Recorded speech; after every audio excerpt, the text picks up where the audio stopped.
Operation സിന്ദൂറിൽ BrahMos ഉപയോഗിച്ചുവെന്ന് സ്ഥിരീകരിക്കുകയാണ് പ്രതിരോധ മന്ത്രി Rajnath Singh.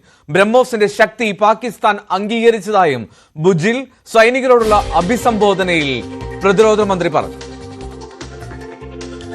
BrahMos missile की ताकत को तो पाकिस्तान ने खुद स्वीकार कर लिया है. हमारे देश में कहावत काफी पुरानी है और वह है दिन में तारे दिखना.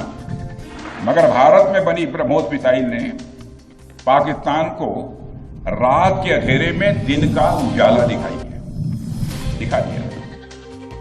രാഗേഷ് ചേരുന്നു വിവരങ്ങളുമായി. രാഗേഷ്, അങ്ങനെ ബ്രഹ്മോസിന്റെ ഉപയോഗം അത് പ്രതിരോധ മന്ത്രി സ്ഥിരീകരിക്കുന്നു, ഇനി സംശയമില്ല.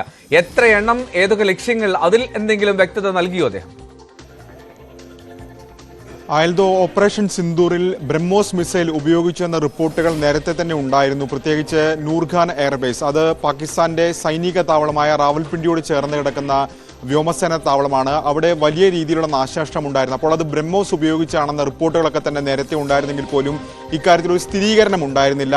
ഏതായാലും പ്രതിരോധ മന്ത്രി തന്നെ ഇപ്പോൾ ഈ ഘട്ടത്തിൽ സ്ഥിരീകരണവുമായി രംഗത്ത് വന്നിരിക്കുകയാണ്. ഇന്ന് ഭുജിലാണ് രാജ്നാഥ് സിംഗ് ഉള്ളത്. അവിടെ സൈനികരെ അഭിസംബോധന ചെയ്യുമ്പോഴാണ് ഇക്കാര്യം രാജ്നാഥ് സിംഗ് സൂചിപ്പിച്ചത്. അതായത് ബ്രഹ്മോസ് മിസൈലിന്റെ ശക്തി പാകിസ്ഥാൻ തിരിച്ചറിഞ്ഞു എന്ന പദമാണ് രാജ്നാഥ് സിംഗ് ഉപയോഗിച്ചത്. മാത്രവുമല്ല, ബ്രഹ്മോസ് മിസൈൽ ഉപയോഗിച്ചുള്ള ആക്രമണത്തിൽ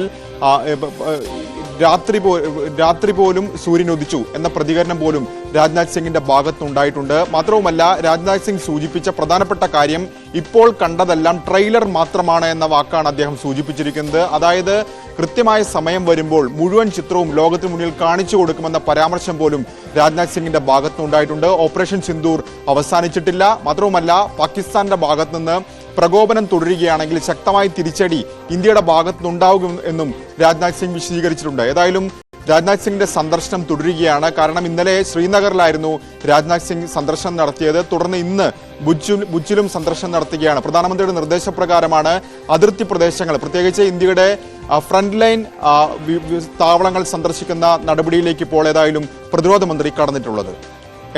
ബ്രഹ്മോസ് മിസൈലിന്റെ ഉപയോഗം അത് സ്ഥിരീകരിക്കുകയാണ് പ്രതിരോധ മന്ത്രി. വിവരങ്ങളാണ് രാഗേഷ് പങ്കുവച്ചത്.